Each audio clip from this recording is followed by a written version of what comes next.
अरहंत सिद्ध वितराग परमात्मा निर्ग्रंथ आप्त ज्ञानी सद्गुरुदेव एवं आगम वाणी को भावमय वंदन नमन। सभी भव्य आत्माओं की भव्यता को प्रणाम। सृष्टिगत समस्त षट जीव निकायों के प्राप्त हो रहे सहयोग के लिए आभार। जय हो वर्धमान के वर्धमान शासन की बहार है। वर्धमान के वर्धमान शासन की बहार है। भक्ति में जो भी रम गया वो मालदार है। भक्ति में जो भी रम गया वो मालदार है। महावीर तुझे नमस्कार बार बार है। महावीर तुझे नमस्कार बार बार है। चैत्र शुक्ला त्रयोदशी का पावन अवसर चरम तीर्थंकर शासनेश समण भगवान महावीर स्वामी के जन्म कल्याणक के इस शुभ अवसर पर आप सभी को हार्दिक शुभ भावनाएं, मंगल कामनाएं। चरम मंगल परिवार की ओर से हम ये सद्भाव प्रसारित करते हैं कि चरम तीर्थंकर शासनपति समण परमात्मा महावीर स्वामी के इस कल्याणक के पावन अवसर पर समस्त विश्व को शांति की और आनंद की अनुभूति हो। धन्य है हम जिन्हें समण भगवान महावीर द्वारा प्रज्ञप्त जिन धर्म मिला, जिन वाणी सुनने का सौभाग्य मिला, जिन्होंने जाना, सत्य को अपने भीतर अनुभव किया और फिर उसे अभिव्यक्त किया। ऐसे परमात्मा महावीर की वाणी में अनुपम आनंद है, अपूर्व ज्ञान है उस वाणी में। इसीलिए तो परमात्मा महावीर की वाणी को आगम वाणी कहा जाता है, क्योंकि वह वाणी कोई साधारण वाणी नहीं है कि जिसके भीतर मन में जो आया उसने वो बोल दिया और इस तरह से उन्होंने अपनी देशना दे दी। ना, ऐसा नहीं है। आगम वाणी अर्थात वह वाणी जो आत्मा के भीतर से प्रस्फुटित होती हो, जो सीधा आत्मा से ज्ञान प्रकट हो रहा है, वह वाणी कहलाती है आगम वाणी। और उसी आगम वाणी की स्तुति करते हुए, उस वाणी की वंदना करते हुए आत्मज्ञानी सद्गुरुदेव पूज्य श्री विराट गुरु जी कहते हैं, मंगलकारी आगम वाणी, मंगलकारी आगम वाणी, सुख शांति पावे हर प्राणी, सुख शांति पावे हर प्राणी, मंगलकारी आगम वाणी। जब समझ शक्ति विकृत पाई, महावीर ने वाणी बरसाई, झीले जम्बू गौतम नाणी, मंगलकारी आगम वाणी। जब इस दुनिया के अंदर लोगों की समझने की शक्ति विकृत होने लगी और उस युग का जो माहौल था, उन सब परिस्थितियों को, देश काल परिस्थितियों को ध्यान में रखते हुए, उस समय की जो विकृतियां थी, जो लोगों के भीतर मानसिकताएं कुंठित हो चुकी थी, उन सभी जड़ता पर कुठाराघात करते हुए समण प्रभु महावीर की वाणी बरसी और उस वाणी को इंद्रभूति गणधर गौतम स्वामी ने, सुधर्मा स्वामी ने, जम्बू स्वामी ने आदि अनेकों ज्ञानियों ने उस वाणी को ग्रहण किया और फिर उस वाणी को आगे से आगे श्रुति परंपरा के अनुसार प्रसारित किया। उस वाणी की प्रभावना हुई। ऐसी वो आगम वाणी हम सभी भव्य आत्माओं के लिए भी मंगलकारी है। सचमुच इस दुनिया में अगर वास्तविकता में कोई मंगल करने में, हमारा कल्याण करने में अगर कोई समर्थ है तो वो है तीर्थंकर परमात्मा की वाणी।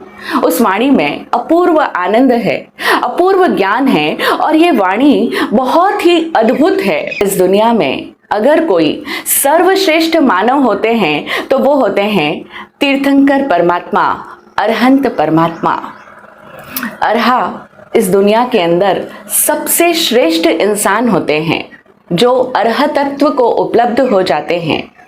अरहा यानी क्या कि जो अपने आप को संपूर्णतया जान चुके हैं, जिन्होंने अपने भीतर की सुप्त संभावनाओं को पूरी तरह से जागृत कर दिया हो।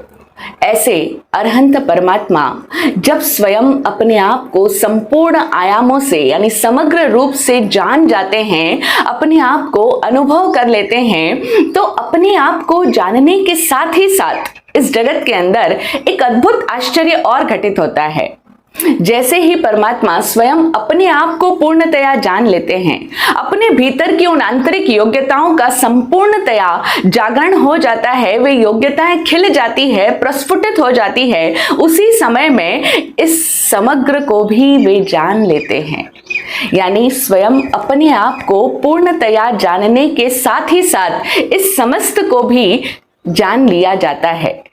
आचारांग सूत्र के अनुसार हम इसको कहें, जे एगम जानई से सव्वम जानई, अर्थात जो एक को जानता है वह सबको जानता है, से सव्वम जानई। उन्होंने अपने भीतर ये महसूस किया कि ये संपूर्ण ब्रह्मांड और एक इंसान यानी ये पिंड दोनों ही भिन्न भिन्न नहीं है, ये दोनों कोई अलग अलग नहीं है, जुदा जुदा नहीं है, ये दोनों ही एक ही है। यानी इस पिंड के अंदर ही ये समग्र ब्रह्मांड भी व्याप्त है।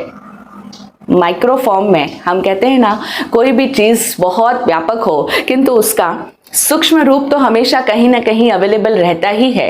ठीक उसी तरीके से होता है कि जब हम अपने आप के अंदर पूरी तरह से डूबकर जान लेते हैं तो हम इस जिंदगी के सारे रहस्यों को उद्घाटित कर लेते हैं। फिर सारे रहस्य उस व्यक्ति के लिए अनफोल्ड हो जाते हैं और इसीलिए उन्हें कहा जाता है अरहा, यानी अब उनके लिए कोई भी रहस्य शेष नहीं बचता है।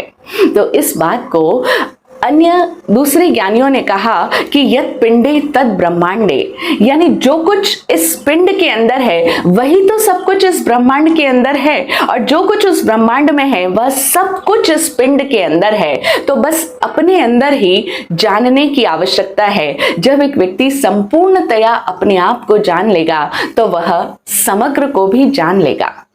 और ऐसे परमात्मा महावीर ने इस पृथ्वी, पानी, अग्नि, हवा, वनस्पति और संसार के सारे ही जो त्रस प्राणी हैं, उन सब के भीतर उन्होंने चेतना को महसूस किया। उन्होंने जाना कि इनके अंदर भी चैतन्य है। ये जो पृथ्वी हमें दिखाई देती है, ये जो पहाड़ है, ये नदियां हैं, ये जो वृक्ष है, ये हरियाली है, ये संपूर्ण प्रकृति जगत भी जो है ना, इन सब के भीतर भी चैतन्य है, कॉन्शियसनेस है, चेतना जागृत है। उन्होंने उनकी चेतना को अपने प्राणों के अंदर स्पंदित होते हुए अनुभव किया और तब वे कह पाए कि एगे आया, यानी इस संसार के अंदर जो आत्मा है वो सब एक रूप है। एकात्म भाव को फिर उन्होंने अभिव्यक्त किया जब उन्होंने जाना कि आत्मा आत्मा में कहीं कोई भेद है ही नहीं। एगे आया यानी आत्मा मात्र एक ही है, चाहे वो कितने भी फॉर्म्स में हमें नजर आती हो, लेकिन आत्मा एक ही है। और इतना ही नहीं, उन्होंने हमें यह भी बताया कि एका मनुष्य जाई, यानी ये जो मनुष्य जाति है ये भी एक ही है। चाहे हमें सारे मनुष्य अलग अलग दिखाई देते हो, हमें लगता हो कि इनके वेश अलग है, इनके देश अलग है, इसीलिए हम सब लोग अलग अलग हैं, जुदा जुदा हैं, लेकिन ऐसा है नहीं। ये सिर्फ हमारी बाहरी दृष्टि का कमाल है कि हमें सब लोग भिन्न भिन्न नजर आते हैं और अनुभव करते हैं कि हम अलग है, वो अलग है। लेकिन जब हमारे ज्ञान के स्तरों में गहराइयां आती है तो हमें ये अनुभव होगा कि एका मनुष्य जाई, यानी ये पूरी मनुष्य जाति भी एक ही है। इसीलिए इंसानों को यहाँ पर किसी भी आधार पर, चाहे वो जाति का आधार हो, कुल का आधार हो, वर्ण का आधार हो, रंग का, लिंग का, वेश का, किसी भी आधार पर किसी भी इंसान को बांटने की आवश्यकता है ही नहीं। समण भगवान महावीर स्वामी जब हुए, आज से 2600 वर्ष पहले का जो युग था, उस समय में हर इंसान एक दूसरे इंसान के साथ यही भेदभावपूर्ण व्यवहार किया करता था। उस समय में अहिंसा, सत्य और धर्म के नाम पर हिंसा का बोलबाला था। खुले रूप से हिंसाएं प्रचलित थी और धार्मिक यज्ञों के लिए अनेकों निरीह पशुओं की बलि दी जाती थी, उनको काट दिया जाता था। और वेद और शास्त्र पाठ के नाम पर इंसान इंसान के बीच असमानता चलती थी। स्त्री और पुरुष के बीच में भी घोर असमानताएं व्याप्त थी। और जो उच्च जाति वाले लोग थे, वो नीच कुल में उत्पन्न लोगों के साथ बहुत ही भेदभाव वाला व्यवहार किया करते थे। उनको अछूत समझा जाता था, अस्पृश्यता का व्यवहार था। अगर कोई उन्हें छू भी ले, नीच कुल में उत्पन्न मनुष्य, तो उन्हें इतना अधिक क्रोध आ जाता था और वे कहते थे कि अब तो मैं अपवित्र हो गया हूं तुम्हारे छूने मात्र से। तो इस प्रकार से ये इतना अधिक भेदभाव पूर्ण व्यवहार किया जाता था। और न सिर्फ भेदभाव, बल्कि कुछ तथाकथित ब्राह्मण लोग तो शूद्रों को इतना अधिक अमानवीय क्रूर व्यवहार किया करते थे उनके साथ में। ये और इसके अलावा बाकी भी अन्य जितनी भी कुरीतियां उस युग के अंदर, उस समय के अंदर चल रही थी, उन सब को देखकर वर्धमान महावीर का हृदय अत्यंत व्यथित हो उठा।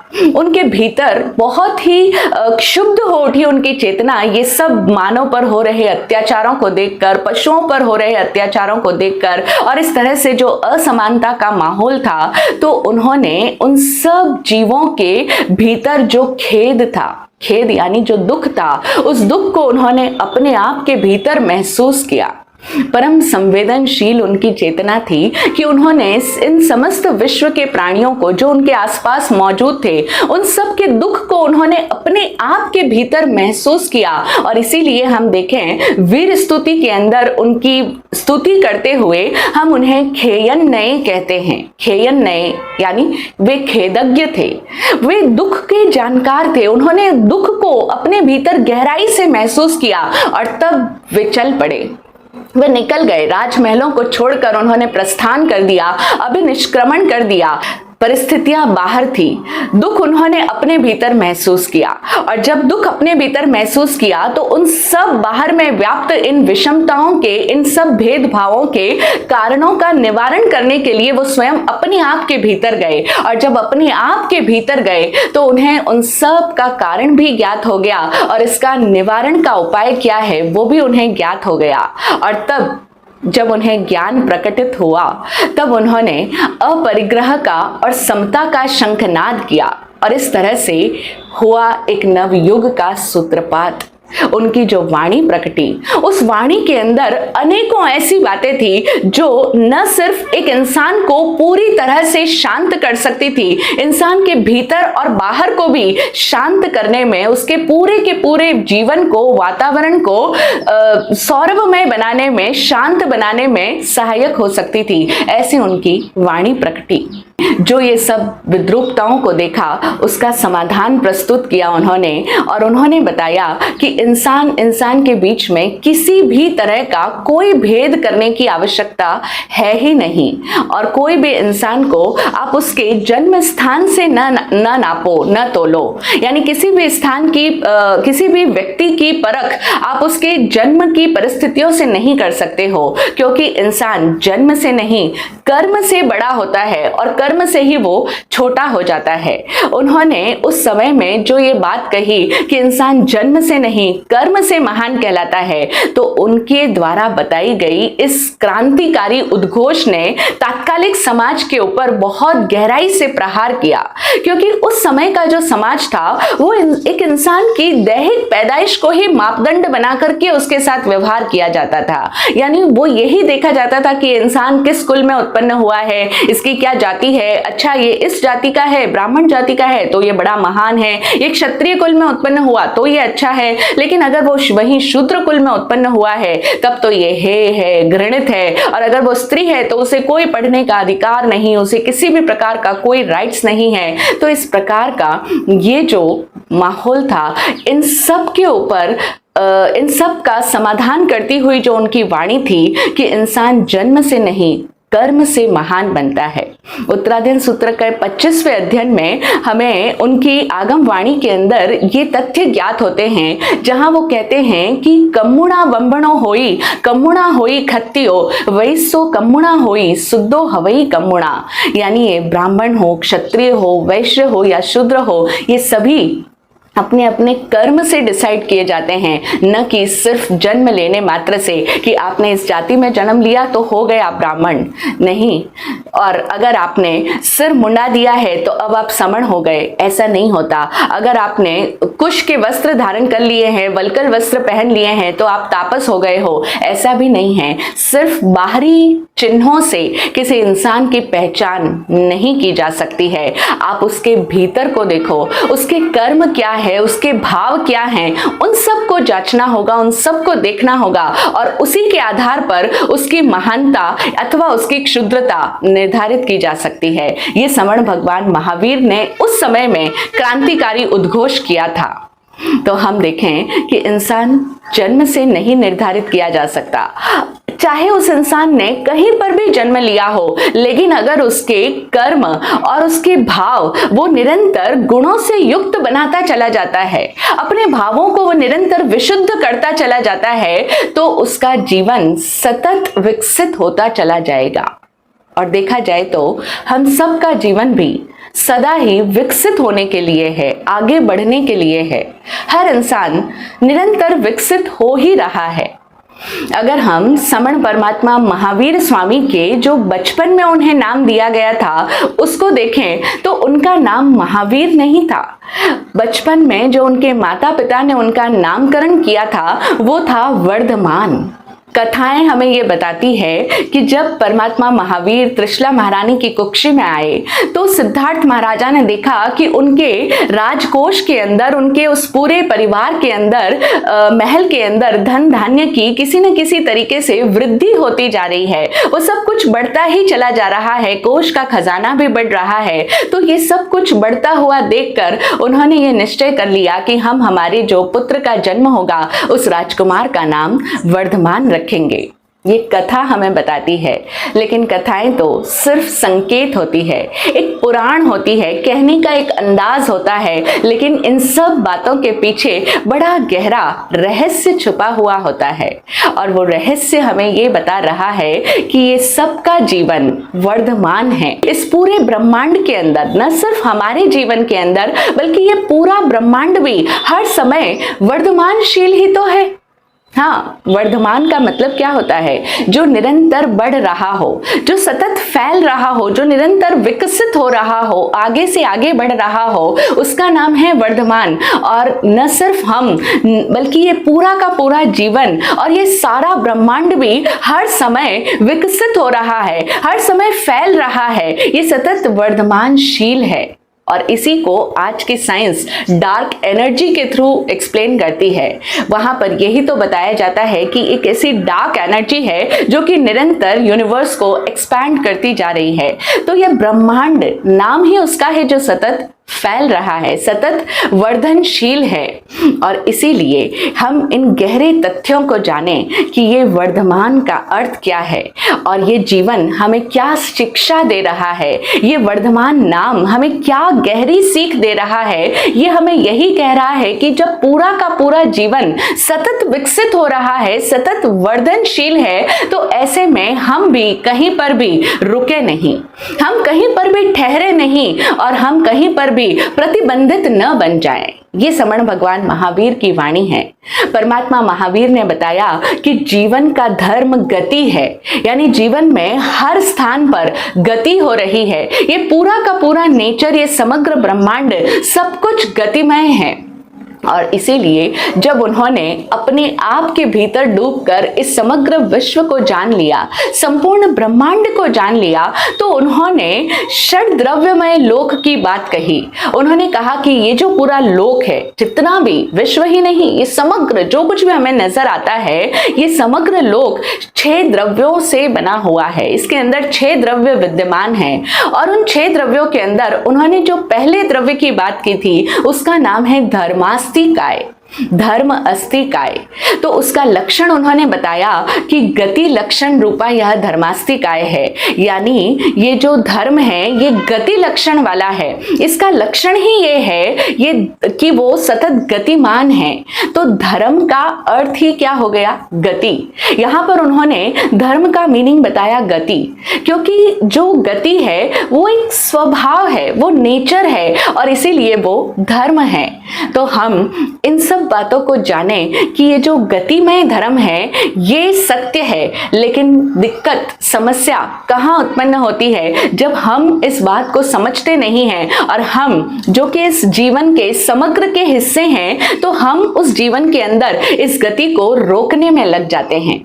जब भी एक इंसान इस गतिमय जीवन को बाधित करता है, उस गति के अंदर रुक जाता है, कहीं पर भी ठहर जाता है, कहीं पर भी प्रतिबंधित हो जाता है, तो वहां पर अधर्म हो जाता है। इसीलिए उन्होंने जो दूसरा द्रव्य बताया उसका नाम है अधर्मास्ति काय, और उसका लक्षण उन्होंने बताया ठहराव। जहां पर भी हम ठहर जाएंगे, रुक जाएंगे, उसका नाम हो जाएगा अधर्म।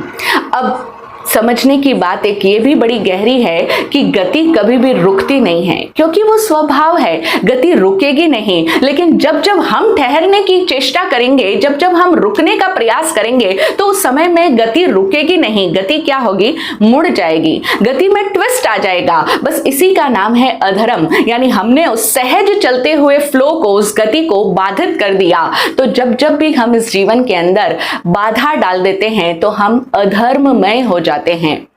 तो गति में बाधा कैसे डलती है हमारे द्वारा? सिंपल सी बात है, जब भी हम इस जीवन के अंदर कहीं पर भी ठहराव बना लेते हैं, कहीं पर भी हम पड़ाव बना करके रुक जाते हैं, अपने आप को स्थिर बनाने की कोशिश करते हैं, या फिर हम कहें कि जब भी हम किसी भी प्रियता को लेकर के उसके साथ में बंध जाते हैं, अब चाहे वो प्रियता व्यक्ति के प्रति हो, चाहे वो प्रिय कोई हमें वस्तु लग जाए, चाहे वो कोई प्रिय स्थान हो, चाहे वो कोई भी प्रिय पदार्थ हो, उस सभी तरह की प्रियता के साथ में हम बंध जाते हैं। यानी उस प्रियता के मोह में हम आवेशित हो जाते हैं और हम उस प्रियता की वजह से, उसके राग में आकर के हमारी मानसिकता को वहीं पर अटका लेते हैं। होता है ना? ऐसा ही तो होता है हमारे जीवन में। हम सब लोग यही तो कर रहे हैं निरंतर।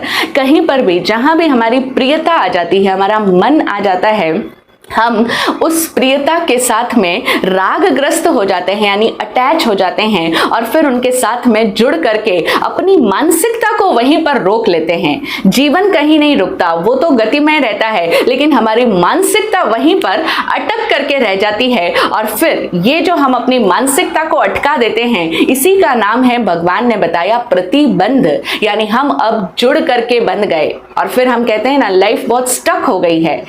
स्टक हुई लाइफ किसी को पसंद नहीं आती, सबको गति चाहिए। लेकिन हम देखें कि गति चाहिए, लेकिन हम काम क्या करते हैं? अधर्म का, स्टक होने का, बाधा डालने का, क्योंकि हम अपनी मानसिकता को अटका देते हैं। हम अपने अंदर में कहां सतत गति कर रहे हैं? नहीं, हमें तो जो प्रिय लग गया बस मन वहीं पर आकर के रुक गया, जो स्थान अच्छा लग गया बस वही हमारा सबसे निरापद स्थान हो गया। ऐसा ना हो। हम किसी से बोले तो कोई व्यक्ति हो, वस्तु भी हो, स्थान भी हो, कोई परिस्थिति हो, कोई अपना सिद्धांत भी हो, किसी से भी बंधे नहीं, क्योंकि ये बंधन, ये अटकाव, ये ठहराव ही गति में बाधा उपस्थित कर देगा।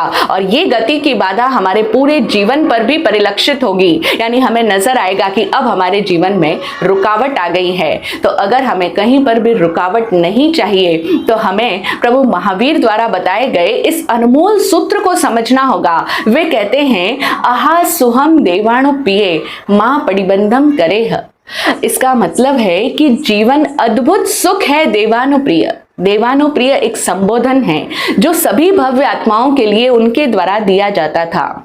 तो वे कहते हैं कि जीवन अद्भुत सुख है देवानुप्रिय, बस कहीं पर बंद मत जाना, प्रतिबंध मत करो, मां पडिबंधम करेह। अगर एक जीव कहीं पर भी बंधे नहीं, जुड़ाव करके बैठे नहीं, अटक ना जाए कहीं पर भी, प्रतिबंधित न होवे, तो यह जीवन अद्भुत सुखमय है। तो यह जीवन निरंतर विकसित ही हो रहा है। हम सब निरंतर वर्धमानशील है। हम सब का जीवन निरंतर आगे से आगे ही बढ़ता चला जाएगा और हम परम शाश्वत धाम को उपलब्ध हो जाएंगे, क्योंकि हमारा ये जीवन अपने आप ही स्वाभाविक तौर पर आगे बढ़ने के लिए ही है। हम कहीं पर भी रुकने के लिए या पीछे जाने के लिए है ही नहीं। हम इसे ऐसा भी कह सकते हैं कि ये जीवन इस तरह से डिजाइन ही नहीं किया गया। दिक्कत सिर्फ वहां आती है जब हम जीवन के इन शाश्वत सूत्रों के अगेंस्ट चलने लग जाते हैं, यानी कि हम कहीं पर भी प्रतिबंधित हो जाते हैं, जुड़ जाते हैं। तो इसीलिए समण भगवान महावीर का ये एक सूत्र भी अगर हमें समझ में आ जाए कि हमें कहीं पर भी प्रतिबंध नहीं करना है, अगर हम जुड़े नहीं, प्रतिबंधित न होवे, तो हमारा यह जीवन हमें निरंतर आगे की ओर ले जाएगा, जहां पर आनंद ही आनंद होगा। और अगर हम प्रतिबंधित हो गए, अपनी मानसिकता को कहीं पर भी किसी के भी साथ अटका करके बांध दिया, तो हम वहीं पर रुक जाएंगे और तब हम स्वयं अपने आत्म प्रकाश के मार्ग को अवरुद्ध कर लेंगे, अपनी वर्धमानशीलता को बाधित कर देंगे और तब हमारा ये जीवन नरक बन जाएगा। अगर हमें अपने जीवन को नरकमय नहीं बनाना है, क्योंकि नरक को अगर हम लाक्षणिक अर्थ में लेवें तो जहां पर दुख ही दुख है, एक पल के लिए भी सुख की जरा सी लेश मात्र भी अनुभूति नहीं, उसका नाम नरक है। तो अगर हमें भी अपने जीवन को दुख रूप नहीं बनाना है, तो कहीं पर भी अटको मत, किसी चीज को अपना मान करके उस पर रुक मत जाओ, उसमें ठहराव मत बना लो, उसको अपना घर मत समझो, उसको अपना सब कुछ मत दे डालो। प्रतिबंधित होना ही पाप है इस जगत के अंदर, बाकी इसके अलावा और कहीं कोई पाप नहीं है। जीवन अद्भुत सुखमय है। अगर हम समण भगवान महावीर द्वारा प्रज्ञप्त ऐसे इन अनमोल सूत्रों में से कुछ प्रमुख सूत्रों को भी समझ लें, तो हमारा ये महावीर जन्म कल्याणक हमारे जीवन का कल्याण करने में पर्याप्त होगा, सहायक होगा। तो हम भगवान महावीर द्वारा दी गई इन प्रमुख सूत्रों की इन सीख को अपने भीतर धारण करें और पहचान करें कि हमारा जीवन कहीं हम रोक तो नहीं रहे, कहीं हम जीवन के सहज प्रवाह में बाधा तो नहीं बन रहे हैं। अगर हम बाधा बन रहे हैं तो उसको हम जानें और उस बाधा से मुक्त हो जाएं, अपने प्रतिबंधों से मुक्त हो जाएं और फिर शनै शनै हम अपने आप के साथ में जुड़े हुए इन सारे कर्जों को निपटाते हुए चरम शाश्वत जो हमारा अंतिम लक्ष्य है, उस मुक्ति को भी संपूर्णतया अपने आप के भीतर उजागर कर देंगे। यही तो हमारा लक्ष्य है। हम सब सद्गुरुदेव की कृपा से प्रतिबंधों से मुक्त बने और अपने आप को मुक्त बनाएं। ओम शांति, जय हो।